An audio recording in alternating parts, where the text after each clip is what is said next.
empezar haciendo unas pequeñas preguntas, ¿eh? El que quiera encender la cámara y contestar así levantando la mano, estupendo. Y si no, Zoom os permite levantar la mano. En la parte de abajo, en la barra de abajo, hay un botoncito que pone reacciones, ¿lo veis todos? La barra de abajo horizontal, y ahí podéis levantar la mano y hacer un gesto como levantando la mano, ¿vale? Entonces, os voy a hacer unas preguntas, y se levanta así la mano y ya está. La primera pregunta es, ¿cuántos de vosotros sois autónomos? Que levante la mano todos los que están aquí, el que sea autónomo. Venga, por ahí veo alguno. Dos, tres, venga, más sufridos autónomos. Cuatro, cinco. Bueno, venga, perfecto. Ve, hay un montón de autónomos. Venga, podéis ya bajar la mano si queréis, ¿eh? Si la otra vez al mismo botón y se baja la mano. Venga, ¿cuántos de vosotros, además de ser autónomos, tenéis una empresa, una sociedad? ¿Mm? Además de ser autónomos, tenéis una sociedad que se dedica al turismo activo, una sociedad, un tipo de organización empresarial. 3, 4, 5, 6. Venga, por ahí veo también un montón. Venga, perfecto. Lo mismo, podéis bajar la mano. Y ahora, ¿cuántos de vosotros no sois ni autónomos, ni tenéis sociedades, ni sois empresarios? Sois trabajadores. Trabajadores por cuenta ajena. Trabajadores del turismo activo. Venga, Daniel, veo un trabajador por ahí del turismo activo. Noelia, Alberto. ¿Quién más? Bueno, por lo que veo, la mayoría de los que estamos aquí somos empresarios. Te contestan también por el chat, que algunos no saben Ah, levantar la mano. es que yo por el chat, a ver si soy capaz de verlo todo, porque esto ya es demasiada interacción, ¿eh? Vale, sí, por aquí lo veo también. Soy autónomo, no sé levantar la mano. Vale, perfecto. Venga, bueno. Vale, pues más o menos hemos hecho aquí una densidad de un pequeño estudio de mercado. Esto ha servido de dos cosas. Para entender que sobre todo lo que más hay en el turismo activo son autónomos, si os fijáis, ¿eh? Y esto es una cosa que tiene que ver con la realidad del sector. Lo segundo, que hay mucho empresario también, hay mucho autónomo vinculado a empresas, esto también es una realidad, ¿eh? Y que, bueno, y que especialmente aquí hay menos trabajadores o menos personas que están asalariadas, y esto es algo también habitual en el sector, ¿eh? Es muy habitual que haya un mayor volumen de autónomos y de personas autoempleadas que de personas empleadas por cuenta ajena, o que la vida de las personas empleadas por cuenta ajena sea más breve en el sector del turismo activo, son ciclos más cortos, de menos años, y entonces tienen menos representatividad. Y esto es muy importante para lo que vamos a hablar. Ha sido un pequeño juego para ver la realidad del sector. También me ha servido como prueba de vida. A ver cuántos de vosotros realmente estabais ahí, no habíais fallecido durante la tarde y todavía seguís ahí vivos. Entonces nos ha servido para las dos cosas. Bueno, os he hecho una pequeña presentación que voy a compartir aquí. Y básicamente, como esto de las relaciones laborales en turismo activo es una cosa bastante grande, que no daría tiempo así en media hora, 40 minutos, que es lo que va a durar esto, voy a centrarme en tres asuntos claves de las relaciones laborales en el turismo activo. El primero es el convenio colectivo. Muchos de vosotros en las empresas y autónomos y demás tenéis muchas dudas sobre qué es un convenio colectivo, qué convenio colectivo aplicamos, es obligatorio o no es obligatorio, que si el estatuto de los trabajadores, cómo funciona todo esto, ¿vale? ¿Se puede negociar un convenio colectivo en mi empresa o en mi sector? Bueno, pues todo esto vamos a intentar solucionarlo ahora, ¿eh? ¿Qué pasa con los convenios colectivos? El segundo concepto es el de los contratos. Muchas veces hay dudas entre cómo contratamos a las personas y por qué.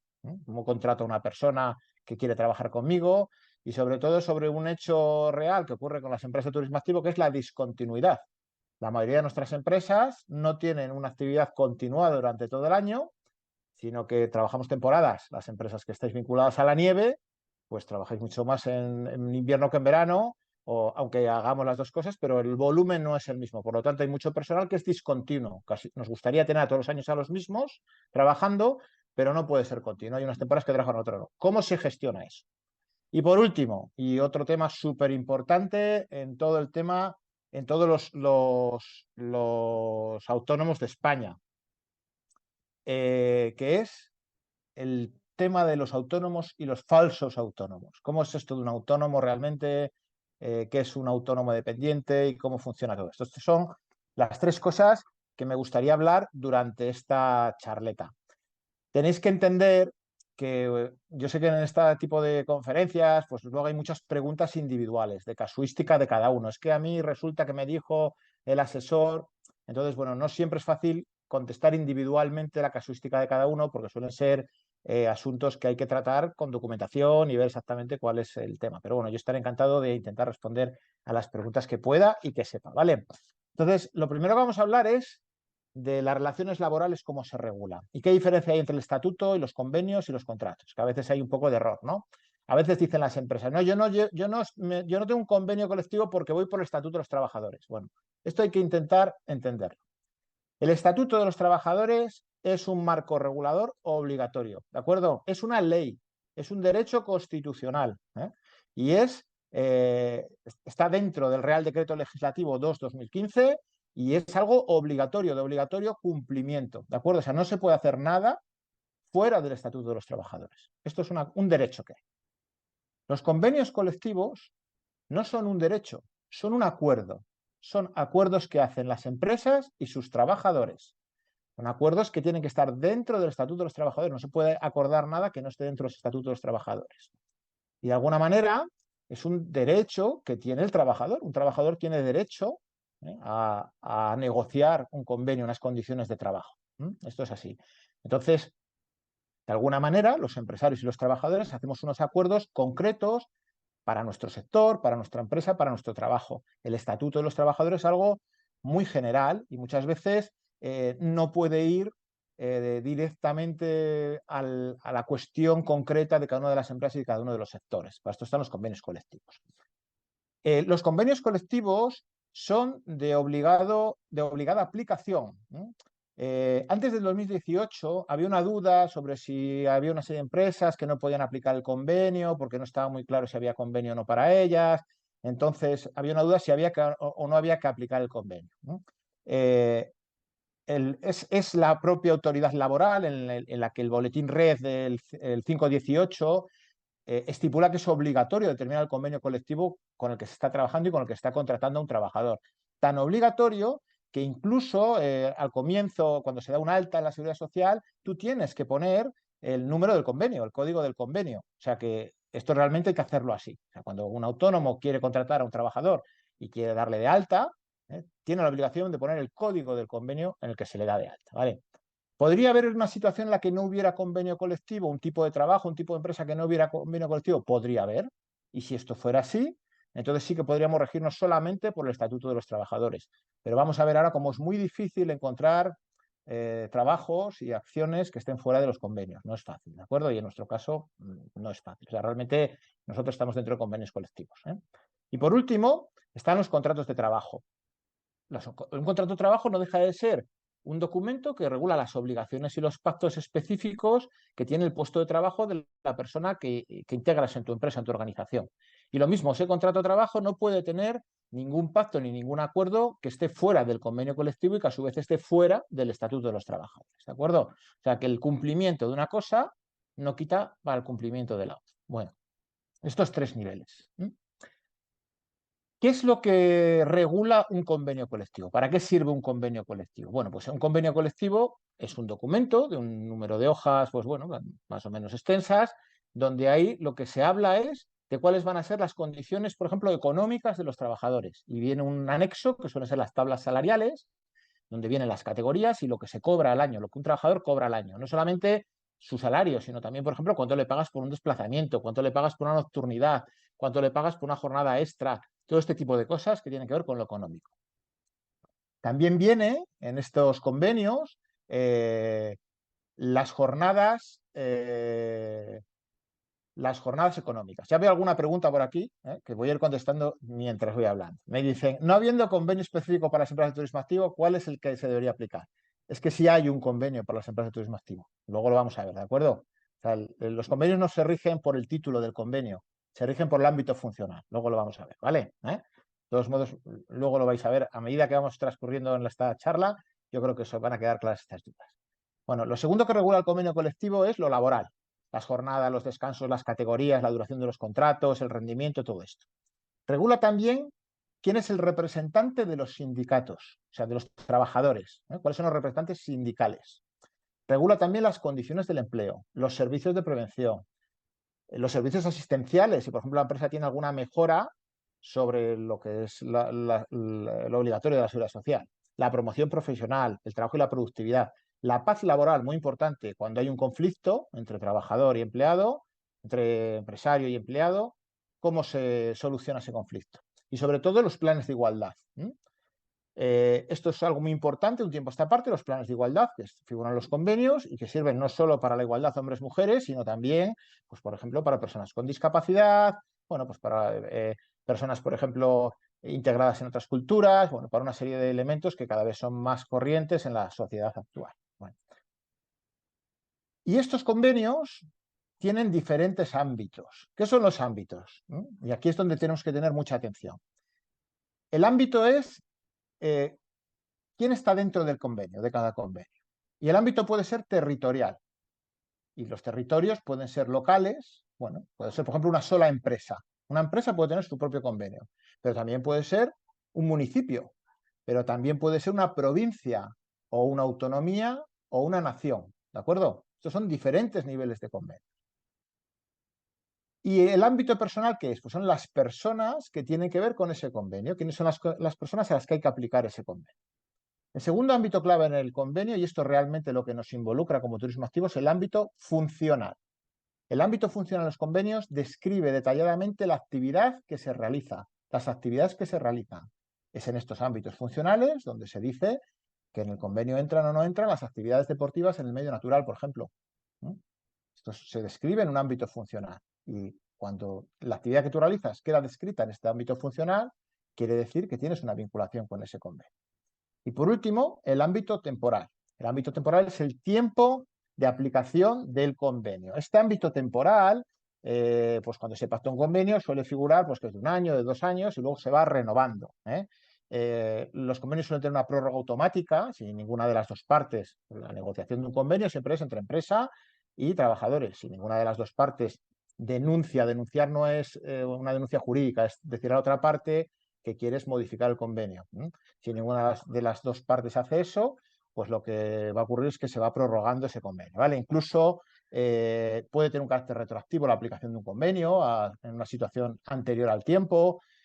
Y también desde el año 2021 existe un concepto que se llama la ultraactividad. Esto es el Real Decreto, creo, 32-2021, que lo que describe es la ultraactividad del convenio. O sea que, aunque el convenio no esté específicamente renovado, sigue teniendo actividad en los trabajadores. ¿De acuerdo? Bueno, entonces, ¿qué es lo más importante de todo esto que hemos dicho hasta aquí? Yo creo que la clave es el ámbito funcional, o sea, el apartado del convenio que describe la actividad empresarial que se hace. Y aquí es donde estamos metidos. Bueno, ¿quién negocia un convenio? ¿Cómo podemos negociar un convenio? Bueno, pues un convenio se puede negociar para una única empresa. Una empresa que tiene una capacidad podría negociar un convenio para su empresa. ¿Y cómo se hace? Pues por un lado, el empresario o sus representantes, ¿no? Y por otro lado, los representantes de los trabajadores. Los representantes de los trabajadores son los delegados de personal, en el caso de aquellas empresas de menos de 50 trabajadores, en el caso de empresas de más de 50 trabajadores, el comité de empresa, y además de estos dos, los delegados sindicales. Los delegados sindicales son las personas que tienen los sindicatos que representan a los trabajadores dentro de un entorno, de un sector. Entonces serían las personas que en este caso negociarían el convenio con el trabajador. ¿Qué ocurre? Bueno, como máximo, esta comisión negociadora tiene que estar integrado por 12 personas por cada parte, como máximo, ¿vale? ¿Qué ocurre? La realidad de las empresas de turismo activo es que son pequeñas, no hay muchas empresas con muchos trabajadores. Y para que entendáis esto, no se puede aplicar un convenio en empresas de menos de 10 trabajadores. ¿Por qué? Pues porque para tener un delegado personal es necesario tener más de 6 trabajadores. Es el número mínimo de trabajadores, ¿vale? Pero además que no es obligatorio tener representantes de los trabajadores con empresas de menos de 10 trabajadores, ¿no? Y solamente es obligatorio en el caso de que sean de más de 10 trabajadores y lo insten los propios trabajadores. ¿Me explico? Entonces, si es una empresa de menos de 10 trabajadores, no se puede realizar un convenio de empresa, ¿no? Directamente. Hay que irse a un convenio sectorial. ¿Qué es esto de un convenio sectorial? Bueno, pues los sectores, como este caso podría ser el sector del turismo activo, podrían estar representados por asociaciones empresariales y esas asociaciones empresariales podrían pactar con un sindicato que fuera representativo del ámbito donde se hiciera el convenio, si lo queremos hacer a nivel provincial, nacional, que fuera representativo, podrían pactar un convenio para todo ese sector. Y entonces existiría esto, que es la pregunta que me hacéis, que sería un convenio del turismo activo, ¿no? O del turismo naturaleza, como lo queremos llamar, ¿eh? O del turismo deportivo en el medio natural. Por lo general, los convenios suelen tener un nombre así amplio para que puedan entrar bastantes cosas, ¿no? En este caso, habría que hacer una comisión negociadora también de las dos partes, que sería pues de máximo de 15 personas por cada parte. Y la negociación de un convenio, pues lo que requiere es, lo primero, una iniciación, un inicio de este procedimiento, elegir quiénes son los representantes, notificar todo esto a la autoridad laboral, dar una serie de tiempos para que todo el mundo pueda opinar, aportar, escuchar los cambios, alegar, ¿no? Y se va realizando un procedimiento que está totalmente regulado y que no creo que sea este el momento para meternos aquí en detalle, porque ya os digo que está muy regulado, o sea, no tiene lugar a dudas, hasta que se consiga al final pues negociar un acuerdo. Una vez que ese acuerdo está y que está claro, esto hay que registrarlo. Entonces se deposita ante la ante la autoridad laboral, por un lado, se deposita en el caso de Aragón, por ejemplo, ante el Servicio de Mediación y Arbitraje, ¿no? El SMAC, y también se publica en un boletín oficial. El boletín oficial es territorial, si el convenio es a nivel local, pues en el ayuntamiento, si es a nivel provincial, el de la provincia, autonómico, incluso en el boletín oficial del Estado, ¿de acuerdo? Y a partir de ahí es el convenio de referencia, ¿eh? Y las empresas que están ahí dentro tienen obligación de entrar en ese tipo de convenio. Bueno, muchas veces la pregunta es, bueno, entonces esto lo más fácil sería hacer una cosa a nivel nacional, ¿no? Porque a nivel nacional, de esa manera, pues se regula toda España, entonces es más fácil para todos, sería más sencillo, ¿no? Bueno, pues no siempre. ¿Por qué? Pues porque en la negociación de un convenio sectorial lo que se pide es que las asociaciones empresariales y los sindicatos representen como mínimo a un 10%, en el caso de las asociaciones empresariales, de los empresarios, ¿eh? Y que a su vez a un 10% de los trabajadores. ¿Me explico? Entonces, el problema que tiene el turismo activo es que es muy diverso en España. Vosotros, por ejemplo, en Aragón, estáis siempre hablando de turismo activo y siempre vinculados a la montaña, a la nieve, a la cuerda, al barranco. Pero si habláramos de esto en Canarias, que también es España, o en Andalucía, o en Valencia, veríamos cómo al hablar turismo activo, pues lo que surge muchas veces es costa, mar, bueno, otro tipo de actividad, que yo creo que en esencia es lo mismo, porque no deja de ser una experiencia activa, deportiva en el medio natural, pero que hay una gran diferenciación, ¿de acuerdo?, entre una cosa y la otra. Entonces, es muy difícil. Eso por un lado. Y por otro lado, realmente el turismo activo no es un sector, el sector es el sector turismo, es un subsector y no está completamente regulado. Nos decía Pedro Carrasco antes este problema que hay. Hay muchas comunidades autónomas donde no hay un censo, entonces es muy difícil fijar representatividad, tanto sindical como empresarial. No es fácil. ¿Qué sería más fácil? Pues hacer un convenio de ámbito autonómico o provincial. Eso sería más sencillo, porque por ejemplo, un Aragón que está bastante bien regulado, que está bastante bien representado por una asociación y demás, pues sí que podría a lo mejor iniciar eso. Y ese convenio podría servir de modelo para el resto de las provincias, ¿de acuerdo? Entonces, no siempre es más fácil hacerlo a nivel nacional que hacerlo a nivel local o autonómico, ¿de acuerdo? Sería más fácil. ¿Qué ocurre? Que sí que es verdad, y con esto ha habido varios cambios en la normativa, que predomina el convenio a nivel nacional, o sea, los derechos que hay en un convenio a nivel nacional predominan sobre los derechos que hay a nivel empresarial o local. Esto ha sido la moneda de cambio de las últimas legislaturas del gobierno. En el 2012 se decía que era al revés, que predominaban lo que ponía en el convenio empresa frente a lo que ponía en el convenio nacional, pero en el 2022 ha vuelto a cambiar y se dice que predomina lo que pone en el convenio nacional que en el convenio de empresa, ¿no? Entonces, pues bueno, lo ideal sería negociar uno nacional, pero como os digo, técnicamente es mucho más difícil y sería probablemente para el turismo activo más sencillo hacerlo a un nivel provincial o autonómico. Bueno, dicho todo esto, ¿cómo sabe un empresario qué convenio tiene que aplicar? La pregunta es, ¿y yo qué convenio tengo que aplicar? O esto que me decís, ¿no? Claro, si no hay convenio, ¿yo qué aplico? Bueno, para ver el convenio que hay que aplicar, lo que hace la autoridad laboral es fijarse en estos 6 puntos que os he puesto aquí. Empezando por la izquierda, el primer punto es el objeto social. El objeto social es la actividad que se describe en vuestros estatutos, en vuestras escrituras. Las sociedades, cuando os constituís, hacéis unas escrituras que pasáis por un notario y ahí uno de los apartados clave es el objeto social, ¿de acuerdo? En ese objeto social, en la mayoría de nuestros casos, pone actividades deportivas, medio natural, actividades recreativas y deportivas en el medio natural, turismo activo, deportivo en el medio natural. Pone todo este tipo de cosas, en la mayoría de los casos. Los segundos elementos claves para tener en cuenta qué convenio aplico son unos códigos, concretamente 2, el IAE y el CNAE. Bueno, el IAE es el Impuesto a Actividades Económicas, ¿vale? Y el CNAE es el Catálogo Nacional de Actividades Económicas. Esos son 2 códigos que cuando tú montas una empresa tienes obligación de decir en qué código estás, en qué categoría estás, ¿de acuerdo? La diferencia, ¿cuál es? El CNAE es un código que es únicamente estadístico, por decirlo de alguna manera. Lo que sirve es para clasificar todas las empresas en España y ver un poco la productividad que hay en España, ¿vale? De cada una de esas empresas. Es una clasificación. Y el IAE es un impuesto a actividades económicas, que se paga en función del volumen de negocio que tienes al año y que en la mayoría de las empresas de turismo activo no lo pagan porque se suele pagar a partir del 1.000.000 de facturación.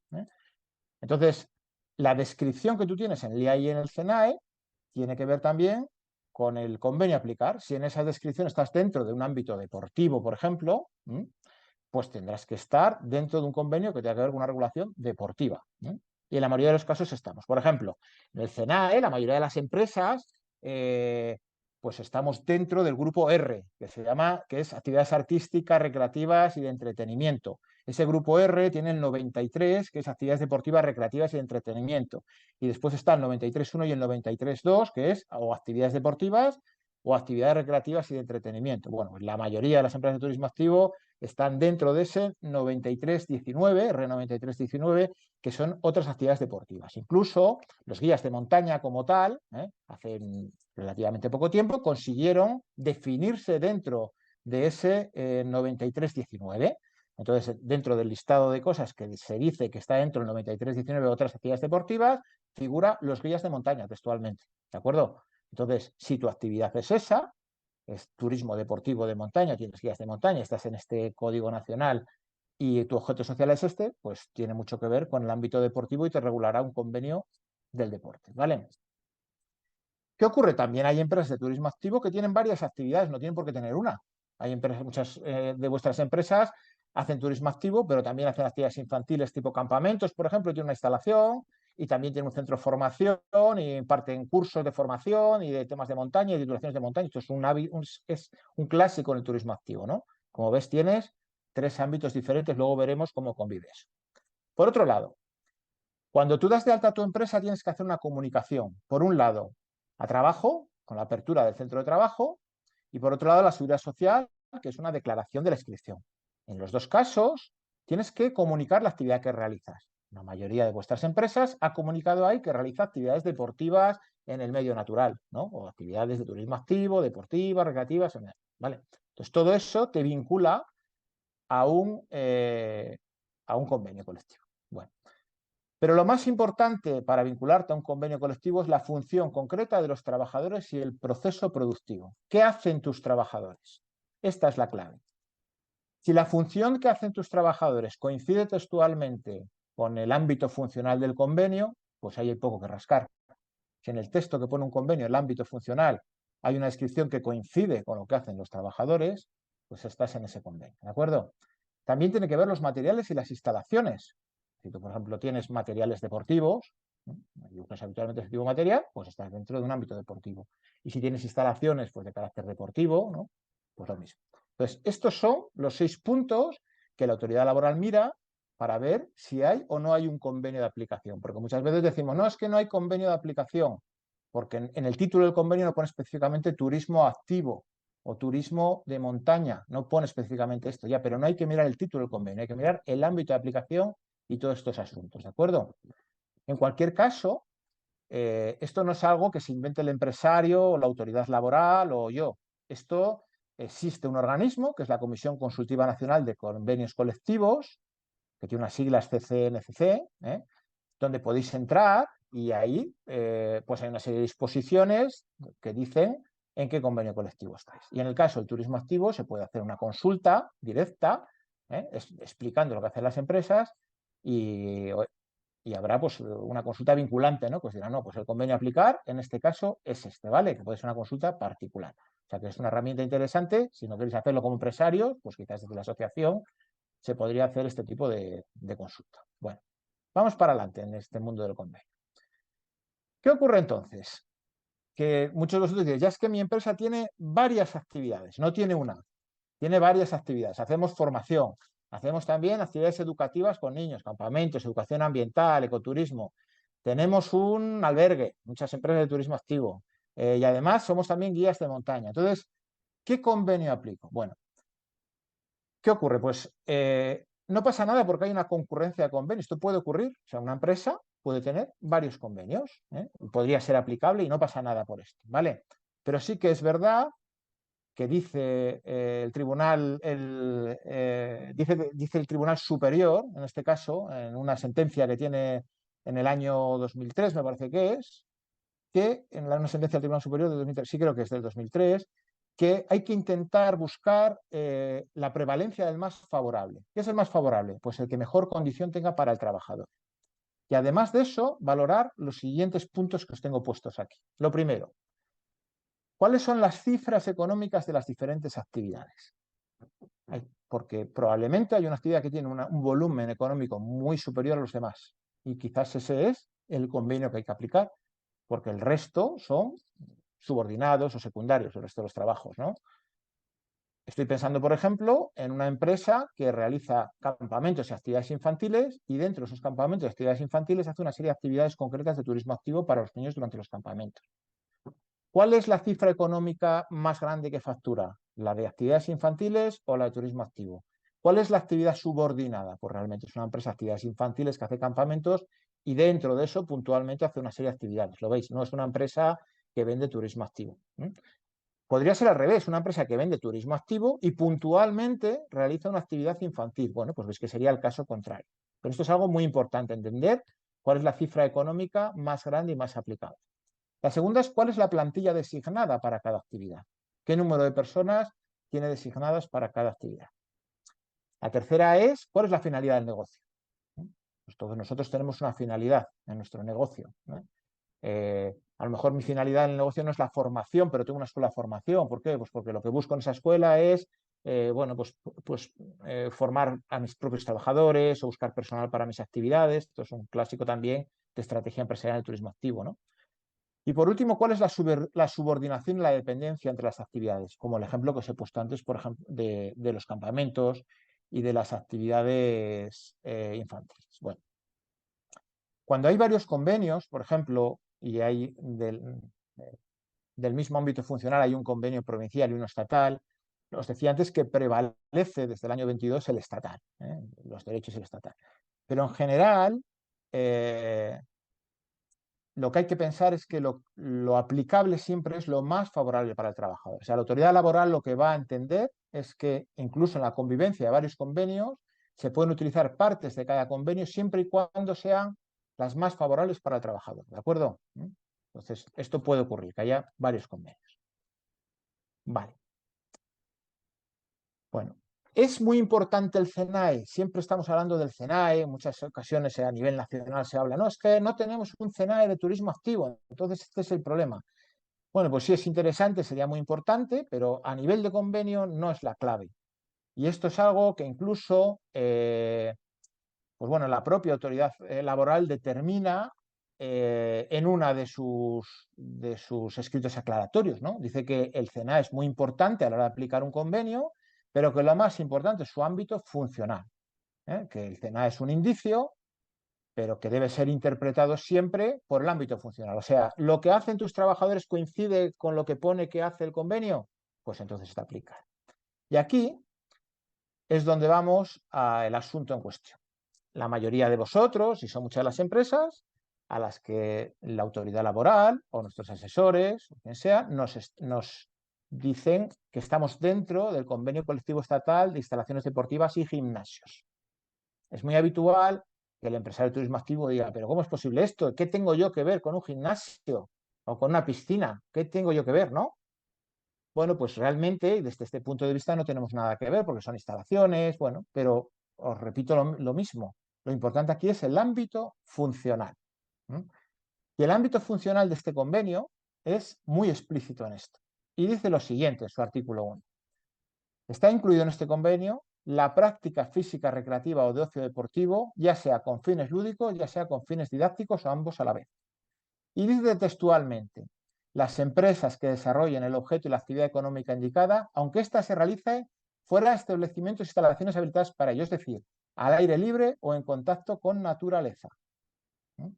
Por lo tanto, aquellas empresas que hacemos actividades deportivas en el medio natural, como son todo este tipo de actividades que realizamos, estamos dentro de este convenio, ¿de acuerdo? Y esta aplicación este convenio.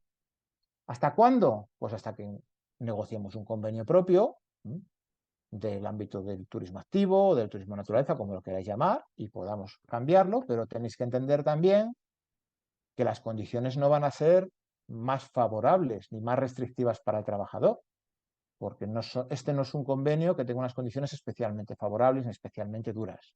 ¿De acuerdo? O sea que no siempre negociar un convenio propio implica tener unas mejores condiciones ni más específicas. Esto es algo importante. ¿Cuál es el problema de este convenio? Este concretamente que nos están aplicando.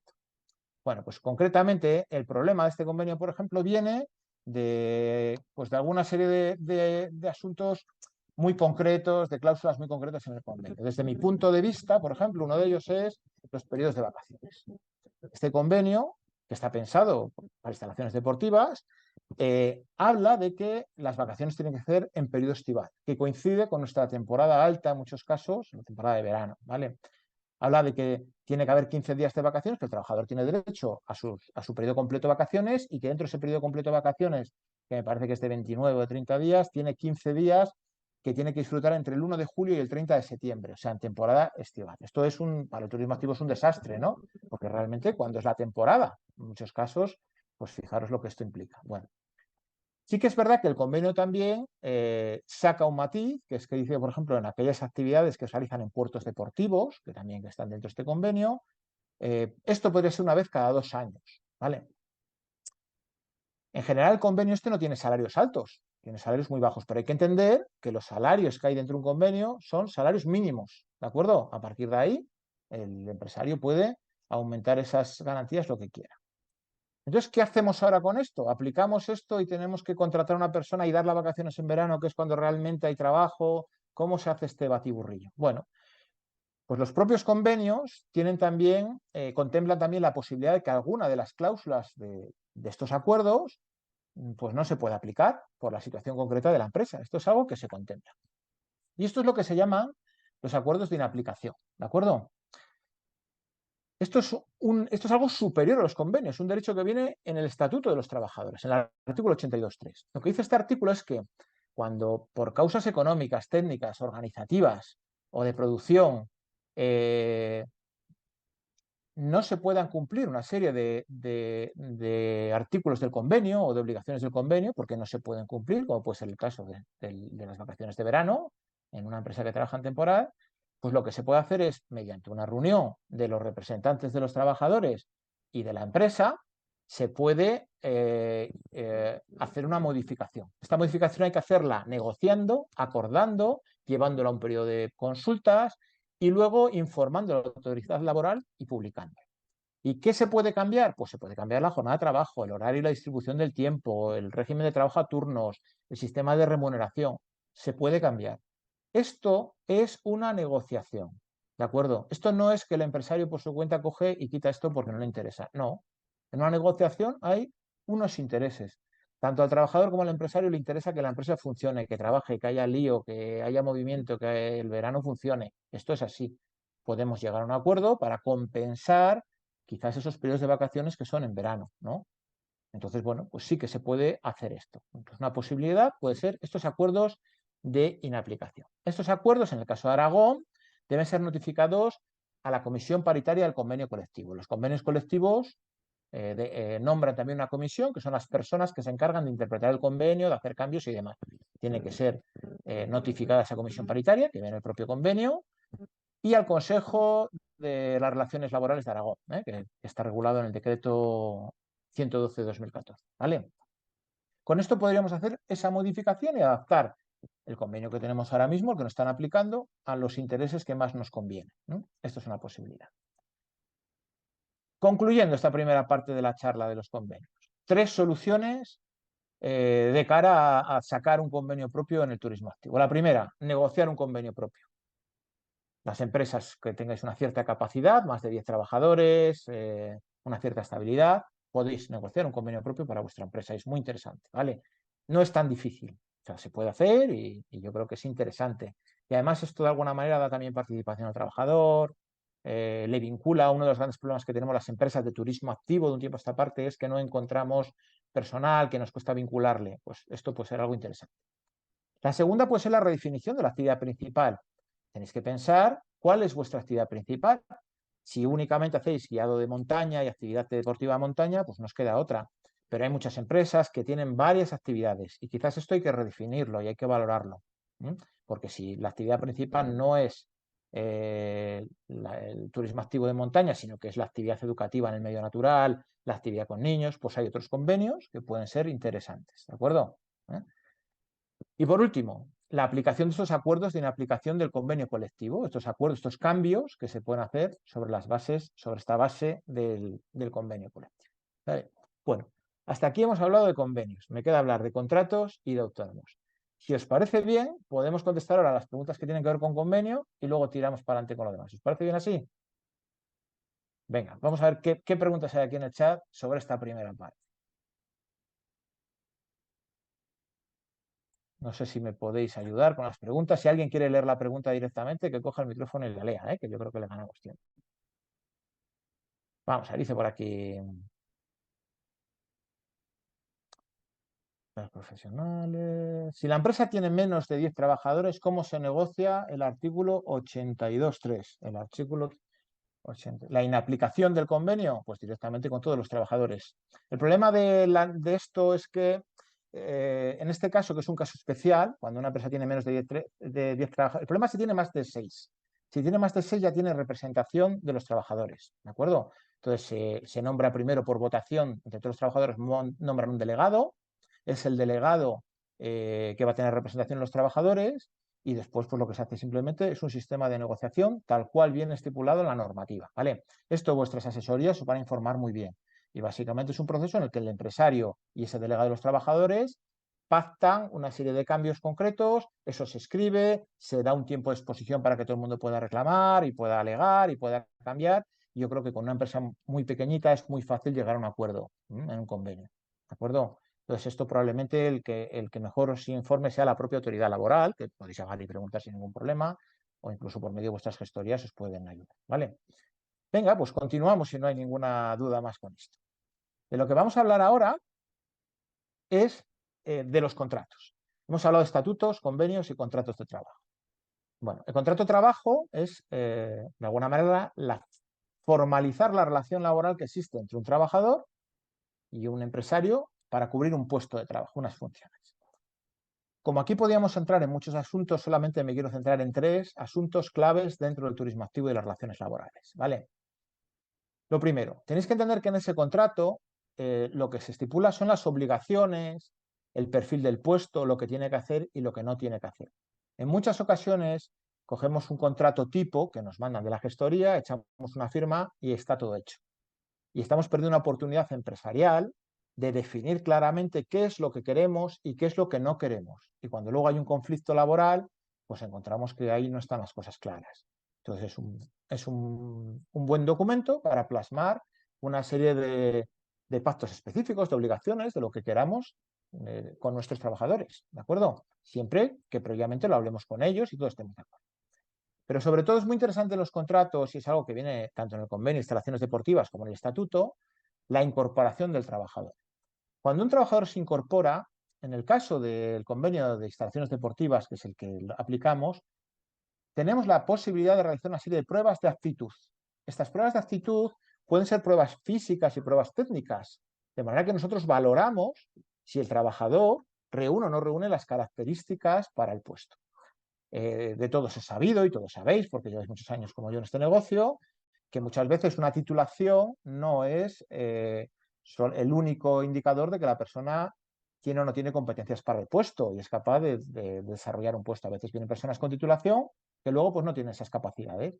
Y nos damos cuenta tarde, cuando ya están incorporados en el puesto, cuando ya han hecho algo con nuestros clientes, cuando ya es un conflicto laboral. Entonces, existe esta posibilidad que la mayoría de las empresas no estamos aprovechando, que es de realizar pruebas de actitud previas a la contratación para ver si ese trabajador es válido o no es válido. Estas pruebas de actitud, además, fidelizan al trabajador. Un trabajador que entra a una empresa y ve que se le exige, que no entra cualquiera, que es seleccionado, tiene más motivación en un arranque. Esto es así, ¿vale? Y por otro lado, los periodos de prueba. Existen unos periodos de prueba en las contrataciones que nos permiten también, pues bueno, si no estamos de acuerdo nosotros con el trabajador o él con nosotros, con nuestro estilo de trabajo, con nuestra empresa, pues finalizar sin mayor problema y sin ninguna cosa justificada, ¿vale? Entonces, estos son dos cosas que hay que tener en cuenta al principio y que en esa incorporación, esas pruebas de actitud, esa formación, esa incorporación al puesto, tenemos que valorar, ¿vale? Primer asunto que me gustaría, que me apetecía comentar, los temas de la incorporación. Segundo, aunque parece que hay mucho lío en los tipos de contratos, básicamente hay dos tipos de contratos, los fijos y los temporales. Punto. Los fijos, o que llamamos también indefinidos, que quiere decir que no tienen un límite en el tiempo, el trabajador entra en la empresa y no tiene un límite en el tiempo, va a quedar fijo, o los temporales que tienen un límite en el tiempo, una duración determinada. ¿Vale? Parece que da miedo hacer a un trabajador fijo, ¿no? Porque asociamos el concepto de trabajador fijo con esto que existía antes, yo creo que ya cuando nuestros abuelos, que ahora ya no existe, que es para toda la vida. ¿Eh? Ojalá un empresario, ¿no?, tuviera un trabajador para toda la vida, ¿no?, que hiciera un puesto para toda la vida, pero esto es muy difícil. Pues muchas veces al que más le interesa vincular al trabajador al puesto es al empresario, sobre todo en trabajos de temporada.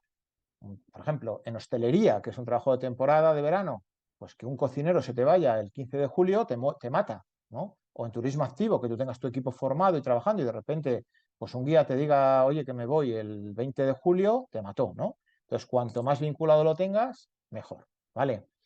Eso por un lado. Y por otro lado, hay muchas bonificaciones. Convertir trabajadores en fijos está mucho más bonificado, se pagan cuotas menores de seguridad social, es más interesante que tener trabajadores temporales, ¿de acuerdo? El caso de los fijos es un caso especial en el turismo activo porque existe la discontinuidad, que es lo que se llama el fijo discontinuo. ¿Qué quiere decir? Como yo tengo unos periodos de trabajo que se repiten en unas fechas más o menos ciertas, que es la temporada alta, la temporada de verano, la temporada de nieve, yo puedo ser un trabajador fijo, pero solamente le voy a tener trabajando una temporada. Después de esa temporada, yo lo que voy a hacer es, le voy a dar de baja, él tiene derecho a cobrar su subsidio de desempleo, pero sabe que cuando vuelva la temporada va a ser llamado por mí, se va a incorporar a su puesto de trabajo. Yo como empresario tengo la obligación de llamar a estos trabajadores discontinuos, tengo la obligación de llamarles y por orden de antigüedad además. O sea, llamo al primero, al más antiguo, cuando empieza la temporada se incorpora al puesto de trabajo. Hasta que este no me dice que no se quiere incorporar o que no puede incorporarse o que está trabajando en otra cosa, yo no llamo al siguiente, ¿lo veis? ¿Cuál es el gran problema de esto? El gran problema es que la ley nos dice que esa notificación, que esa notificación tiene que ser fehaciente. Y fehaciente en temas legales, pues se habla de un burofax, de bueno, este tipo de cosas, no de una notificación. Entonces es muy difícil en nuestro ámbito mandar un burofax a un guía o un monitor, por no decir prácticamente imposible, ¿vale? De un tiempo a esta parte, la autoridad laboral está permitiendo documentar este tipo de cosas mediante correos electrónicos contestados, mediante escritos que firma el trabajador, incluso mediante WhatsApp. La realidad, y esto os lo tengo que decir, es que cuanto más documentado lo tengas, mejor, porque realmente luego unos pantallazos de WhatsApp no siempre son justificantes, ¿no? Pero yo siempre digo que si hay buena fe, o sea, si tanto el trabajador como el empresario tiene buena fe, pues es un elemento justificatorio. Nosotros, por ejemplo, hace poco hemos tenido en una empresa de Madrid una revisión por un fijo discontinuo y han aceptado los pantallazos de WhatsApp con todas las conversaciones y con todo lo que se ha tenido con el trabajador, en la que él decía que estaba trabajando en otro sitio y que no se podía incorporar. Y esto ha servido, ¿vale? Lo que hacemos con estos trabajadores es que a fin de su temporada les vamos a liquidar los derechos que tienen adquiridos de esa temporada, de esta última temporada que ha trabajado. Si ha trabajado 3 meses, pues los días que le corresponden por el contrato de 3 meses, las indemnizaciones por ese contrato de 3 meses, pero hasta que no finalice de manera completa su trabajo en nuestra empresa, después de toda su vida laboral en nuestra empresa, no le finalizaremos los derechos que tiene de finiquito de toda su vida laboral. ¿Me explico? En el caso que él no quiere continuar, esto los pierde, como en el caso de que un trabajador que está trabajando en una empresa decide irse por su cuenta, ¿no? Pues pierde esos derechos que tiene de indemnización. Y en el caso de que nosotros seamos los que le despedimos, tenemos la obligación de indemnizarle esos periodos que ha tenido acumulados durante toda su temporada con nosotros, ¿vale? Bueno, muy interesante el tema de la discontinuidad y muy interesante que lo sepáis llevar bien, explicar bien al trabajador y notificar. De un tiempo a esta parte también hay algún software muy interesante de laboral que gestiona esto, ¿de acuerdo? O sea, gestiona la notificación fehaciente, ¿eh? Si alguno tiene interés, pues luego os doy mi correo electrónico, me lo mandáis y yo os digo qué software hay por ahí, que no me apetece aquí hacerlo como parece que estoy haciendo publicidad, ¿vale? Pero hay algún software últimamente que esto también lo permite y es algo interesante, ¿vale? Venga. Y por último, en tema contratos. Es muy habitual que en turismo activo se haga una confusión que son contratos de obra y servicio, porque hay empresas que entienden que a lo mejor una temporada de verano o no es que es la temporada de colegios, ¿no? Este mayo-junio que todos los colegios hacen actividades, eso es un contrato de obra y servicio. Bueno, pues esto no es así. Para que sea un contrato de obra y servicio tiene que darse 3 condiciones, ¿de acuerdo? Lo primero, que la actividad no perdure en el tiempo, que sea una actividad puntual. Una actividad de 2 meses de una temporada no es una cosa puntual. ¿Qué es puntual? Imagínate que tu empresa se dedica a hacer guías de escalada y un día hacéis una competición de escalada para todos vuestros clientes. Y ese día concreto, para esa competición concreta, contratáis a una persona por hora de servicio. Esto es un acto puntual, ¿vale? Pero no es un acto puntual algo que dura 2 meses o 3. El segundo elemento clave es que las actividades tienen que ser concretas y específicas, no habituales, ni se hacen con anterioridad. ¿De acuerdo? O sea, es algo puntual que se hace en ese día.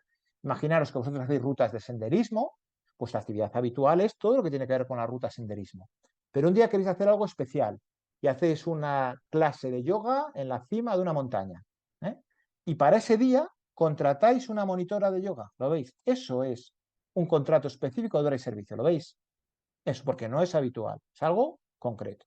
Y lo último, puede ser una actividad complementaria que no perdura en el tiempo. Imagínate que quieres contratar a alguien para que pegue unos carteles, para que haga un buzoneo, para que yo que se haga un estudio de mercado. Pues todo eso sería un contrato de obra y servicio. Lo demás no es obra y servicio, ¿de acuerdo? Eso no es obra y servicio. Y esto es algo importante porque también es un error que tenemos a veces en las empresas de turismo. Bueno, esto es un poco como concepto general lo que os quería hablar de contratos. Hay 2 preguntas sobre contratos que me hacéis aquí. La primera dice, ¿se puede hacer una prueba de actitud a un trabajador en la reincorporación después de un periodo de inactividad prolongado? Gracias. Pues no lo sé. Esto es una casuística de las que os hablaba antes. Tendríamos que valorarlo, ¿vale? Habría que valorarlo. Yo creo que esto es algo que requiere la consulta con la autoridad laboral antes de realizarlo, ¿vale? Porque puede ser excluyente. Pero yo creo que si es habitual que hagáis este tipo de pruebas de actitud, sí se pueden hacer. Lo que sería muy difícil sería justificar como causa de despido procedente ese cambio, ¿vale? Entonces, esto es algo para consultar con un abogado laboralista, porque puede ser algo discriminatorio, ¿de acuerdo? Entonces, no te puedo responder de manera general a esta consulta. Habría que ver exactamente qué trabajador es, cuál es el motivo superior de inactividad prolongado, cuál ha sido ese motivo y por qué, ¿de acuerdo? Y valorar exactamente este caso. En laboral es muy difícil dar una fórmula general, y es muy expuesto. Entonces, habría que valorar este caso. Siento no poder ser más concreto. Ana nos pregunta, ¿la indemnización a un fijo discontinuo, el cálculo de días trabajados es por el tiempo realmente trabajado o se cuenta todo el tiempo desde que fue de alta la empresa? Es por el tiempo realmente trabajado, efectivo, pero durante todo el tiempo en la empresa. ¿Qué quiere decir? Mira, si un trabajador está 3 meses Tú después de esos 3 meses tienes unas liquidaciones que tienen que ver con el contrato que ha tenido 3 meses, por ejemplo, un día y medio de indemnización por cada mes trabajado, ¿vale? Y tiene que ver, por ejemplo, con las vacaciones disfrutadas y no disfrutadas, con todo esto tiene que ver con ese periodo de 3 meses. Ese periodo de 3 meses se lo liquidas cuando le das de baja en la temporada. Imagínate que ha trabajado el verano, 3 meses, en octubre le das de baja, le haces esa liquidación, ¿vale? Eso es un finiquito, ¿vale? Pero imagínate que a ese trabajador, después de estar 4 o 5 años contigo, pues por las causas que sea, le echas, le despides, ya no sigue trabajando en la empresa. Tienes obligación de liquidarle calculando todo el tiempo que ha trabajado para atrás para ti, ¿de acuerdo? Todo el tiempo que ha trabajado para atrás. Si ha estado 3 años, durante esos 3 años. O sea, los cálculos de indemnización por despido, por ejemplo, se hacen de todo ese tiempo para atrás. Cuidado con esto, porque hay empresas que han tenido un error aquí, que es cada finalización de cada contrato temporal de 3 meses, liquidaban los dos conceptos. Los derechos que tenía de finiquito de los propios 3 meses, más todos los que tenía acumulados de atrás. Y cuando posteriormente ha habido una denuncia o un despido, realmente ha tenido que volver a pagar todo lo que ya estaba abonado, porque el derecho, el trabajador lo sigue teniendo, ¿lo veis? Entonces, esto es algo que tenéis que diferenciar. Una cosa es la indemnización por esas fechas concretas del contrato y otra cosa es las indemnizaciones, por ejemplo, por finalización de contrato o por despido, ¿vale? En el caso de un fijo discontinuo, el contrato no finaliza, se pausa, por decirlo de alguna manera, tiene una discontinuidad. Bueno, pues si no hay más preguntas sobre contratos, seguimos para adelante. Espero, Ana, que te haya contestado a esta duda, ¿eh? Venga. Vamos a hablar ahora de autónomos, ¿eh? Ya he visto que muchos de los que estáis aquí sois autónomos. Os he puesto aquí esta viñeta de Forges que tenía mucho que ver con nosotros, con los autónomos, era muy empático con los autónomos, ¿no? Porque muchas veces se dice que la vida del autónomo siempre es pues muy dura, ¿no? No hay horario, no hay, bueno, una serie de cosas y esto es una realidad. Entonces, podríamos hablar también mucho sobre autónomos, pero básicamente vamos a centrarnos en 2 o 3 conceptos claves, ¿vale? Que tienen que ver con el turismo activo. Lo primero que tenéis que entender es que un autónomo no se rige por el Estatuto de los Trabajadores, ¿vale? Se rige por el Estatuto del Trabajo Autónomo, que es la Ley 20/2007 de 11 de julio, ¿vale? Tiene un estatuto propio y que de un tiempo a esta parte está muy mejorado. No hace tanto los autónomos tenían derecho a casi nada y ahora hay una serie de derechos, ¿vale? Y después, los autónomos tienen que estar dados de alta en el régimen especial de trabajadores autónomos, que es el RETA, ¿de acuerdo? Son los 2 regímenes básicos que tiene. Y vamos a hablar de 3 cosas, de tipos de autónomos, ¿no? Pero sobre todo de lo que es un autónomo societario, que sois muchos de vosotros, de lo que es un TRADE, un autónomo económicamente dependiente, que es una figura interesante para el turismo activo, y de lo que es un falso autónomo, que es algo que, por desgracia, se repite bastante en el ámbito del turismo. Bueno, yo os he hecho este esquemita, así a fin de no liar mucho el asunto, para que veáis dónde podríamos estar. Todos los autónomos estamos metidos en el RETA, en el registro de trabajadores autónomos, ¿vale? Pero ahora hay diferentes circunstancias. La primera circunstancia, trabajas dentro de una empresa. Si trabajas dentro de una empresa, hay 2 posibilidades, que es más o menos la misma. Que seas un autónomo societario. ¿Qué es esto? Pues es un autónomo que lo que ha hecho es montar una sociedad. Realmente él no factura como autónomo, factura desde la sociedad. Y es la sociedad la que le paga a él todos los meses una cantidad. ¿Lo veis? Porque su trabajo no está haciéndolo como autónomo, sino que está facturando la sociedad, ¿de acuerdo? Una sociedad limitada, por ejemplo. ¿Qué es lo que él hace en la sociedad? Él presta ese trabajo como autónomo y además, en muchas ocasiones, que es este segundo caso, es consejero, administrador, tiene un control de la empresa, ¿de acuerdo? O sea, tiene un porcentaje de accionariado alto y tiene el control de la empresa. Cuando esto es así, es obligatorio que estés dado de alto como autónomo, ¿vale? Surgió una pregunta antes sobre la responsabilidad. Decían, ¿un autónomo societario tiene responsabilidad en el caso de un accidente? ¿Responde con sus bienes patrimoniales? Pues esto depende del nivel contractual que tenga con la persona del accidente. La persona que ha tenido el accidente, ¿con quién tiene la relación comercial y contractual? ¿Con el autónomo o con la sociedad? ¿Lo veis? Si la relación contractual es con la sociedad, responde la sociedad con sus seguros y con sus bienes y con las garantías que tiene una sociedad. Ahora, si el autónomo es quien ha formalizado directamente el contrato de alguna manera sin esa sociedad, responde el autónomo, ¿lo veis? Otra cosa es que como consejero y como administrador haya incurrido en una negligencia, en una imprudencia, como consejero o administrador, ¿de acuerdo? Y responda personalmente con sus bienes por esa imprudencia, por esa negligencia, ¿de acuerdo? Y esto sea un juez el que lo dicte. Pero si no, es la empresa la que responde. Para los que sois autónomos societarios o tenéis este tipo de cargo, es muy interesante que veáis que al igual que hay seguros de responsabilidad civil que cubren un accidente y las consecuencias, también hay seguros de responsabilidad civil que son baratos, no son caros, que cubren tu responsabilidad como consejero, como administrador, como autónomo societario, ¿de acuerdo? O sea, eso no es caro y es una cosa que se puede contratar. Y estás de alguna manera cubierto también de cara a que esto pudiera repercutirte, ¿vale? Pero bueno, en general, si es la sociedad la que responde, una sociedad limitada, una sociedad anónima, lo más fácil es que asuma la sociedad con sus bienes esa responsabilidad, ¿de acuerdo? Es difícil, a no ser que haya un nexo causal directo, que esto se repercuta en la persona del administrador, ¿vale? Pero podría ser. Por eso os recomiendo este seguro, ¿vale? Otra posibilidad de trabajar en una empresa. Es una empresa familiar. Bueno, pues las personas que trabajáis en una empresa familiar hasta el segundo grado de consanguinidad, tenéis obligación también, es un autónomo colaborador que se llama, de daros de alta como autónomos, ¿vale? Entonces, si la empresa la monta tu hermano y estás trabajando con él, por ejemplo, o tu padre o tu hijo, bueno, pues tienes esa obligación, ¿de acuerdo? No se puede estar contratado en una empresa que es de un familiar directo que tiene el control y que convives con él. Esto es lo que dice la normativa, ¿vale? Lo mismo, hay una casuística que debéis consultar, pero valorar esto las empresas familiares. Y cuarta posibilidad, estáis en una sociedad cooperativa, en una sociedad colectiva, comanditaria, comunidad de bienes. Todos estos son ejemplos de entidades que lo que hacen es compartir el trabajo de distintas personas, de distintos autónomos. En ese caso es obligatorio también que estéis dados de alta como autónomo, ¿vale? Primera posibilidad, trabajas dentro de una empresa, estas cuatro posibilidades. Venga. Segunda posibilidad, ¿trabajo yo solo o con empleados? De vez en cuando contrato a alguien. Bueno, pues entonces eres un pura raza, un autónomo trabajador de pura raza, de toda la vida. Trabajas tú, vas a los sitios tú eres el que cargas la furgoneta, la descarga, limpias, subes, bajas, tal, haces de todo, vendes, haces, no, tú haces todo. Y además tienes tu personal que contratas. No hay ningún problema, un autónomo, ¿vale? Pero también habréis oído la figura del freelance o del profesional autónomo. Esto es una figura que se oye a veces por ahí. ¿Qué es esto? Un profesional autónomo es aquel que ejerce un trabajo profesional dentro del IAE. Dentro del IAE hay unos epígrafes que son profesionales. Por ejemplo, un abogado. Este profesional autónomo puede ser colegiado o no colegiado. Por ejemplo, un abogado es un profesional autónomo colegiado. ¿De acuerdo?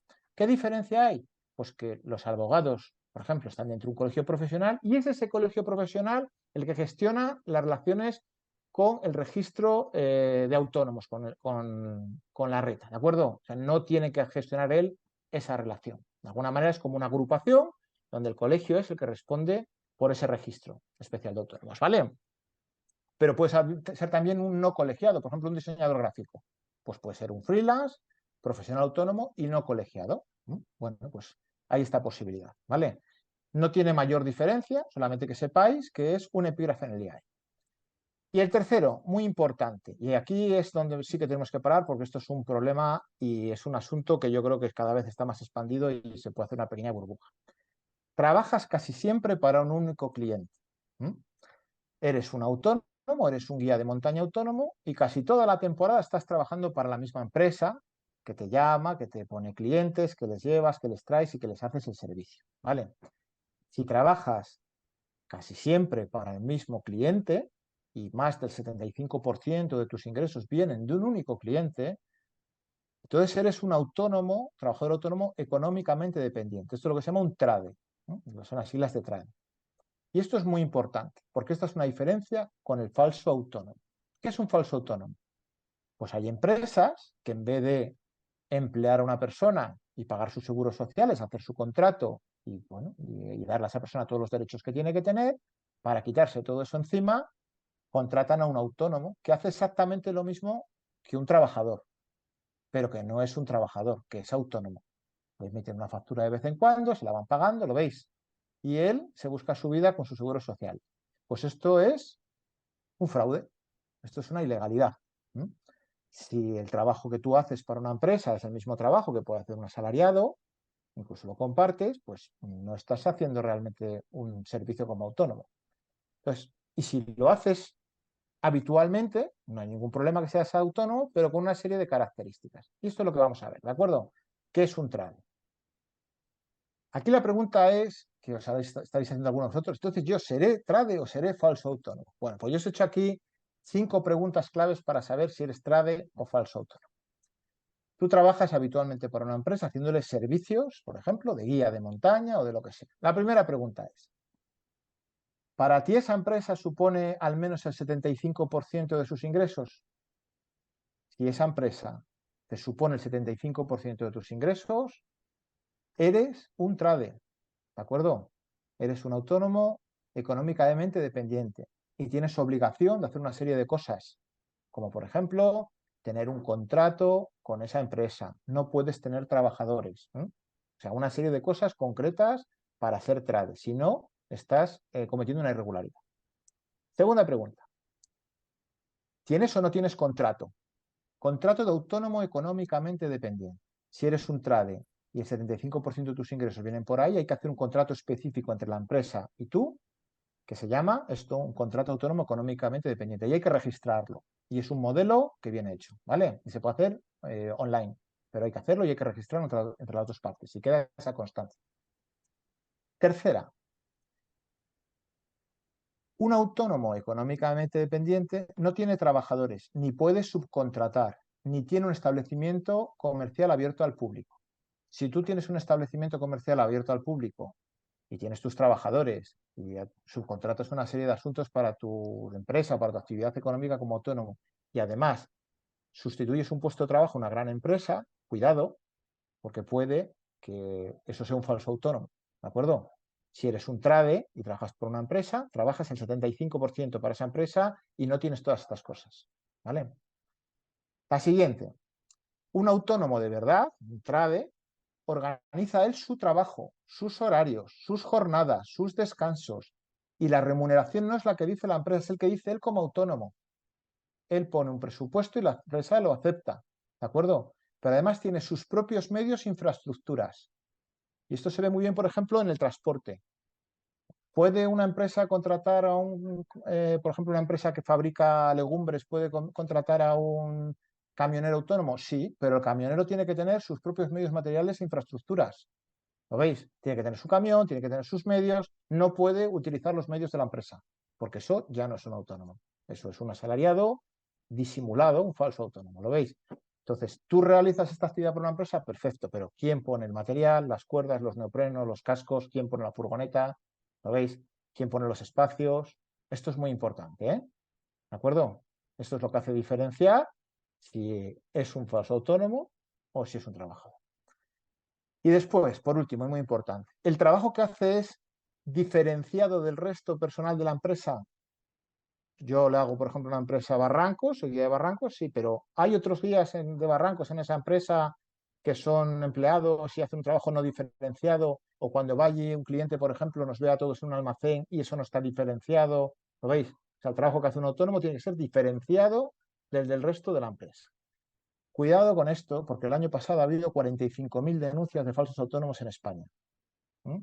Y la sanción va desde 3.000 hasta 15.000 euros. Y además te obligan a compensar todas las cuotas de seguridad social que vienen de atrás.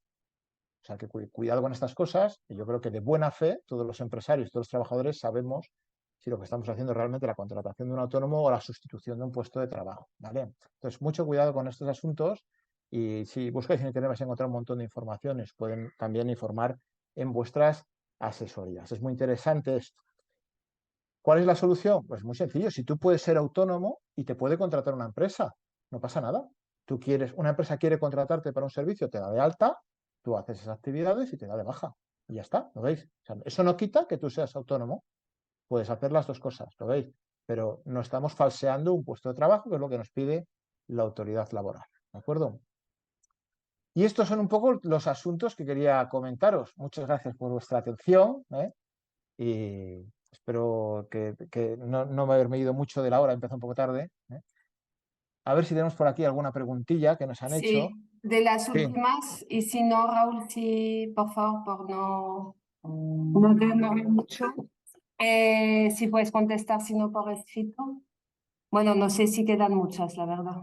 Solamente dos preguntas. No Vale. me ha quedado claro. Si un fijo discontinuo ha trabajado 3 años, cada año 6 meses, ¿cómo se calcula el tiempo trabajado para la indemnización de despido? 3 años, 6 meses. Vale. El tiempo trabajado son los 3 años, pero el cálculo el de la indemnización por despido se hace con los importes cotizados, con lo que realmente ha cotizado, con el dinero cotizado. ¿Me explico?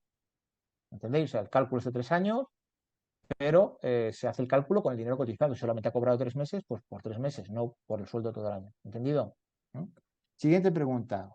Raúl, supuesto, autónoma guía de media montaña. Su cónyuge es también autónomo en otro sector distinto, pero tiene también titulación de guía. ¿Cómo podrían legalmente trabajar juntos guiando? ¿Bastaría con que él se diera de alta? En el segundo epígrafe el IAE, el de guía, ¿habría que hacer algo más? Bueno, pues podría ser. Estáis casados sin separación de bienes y convivís, pues uno se da de alta como autónomo y el otro puede darse de alta como autónomo colaborador. Es una cuota un poco menor, ¿eh? Y de alguna manera lo que está haciendo es, al ser un familiar de primer orden, colabora con el autónomo principal, ¿vale? Autónomo colaboradores, para que lo preguntes en la gestoría.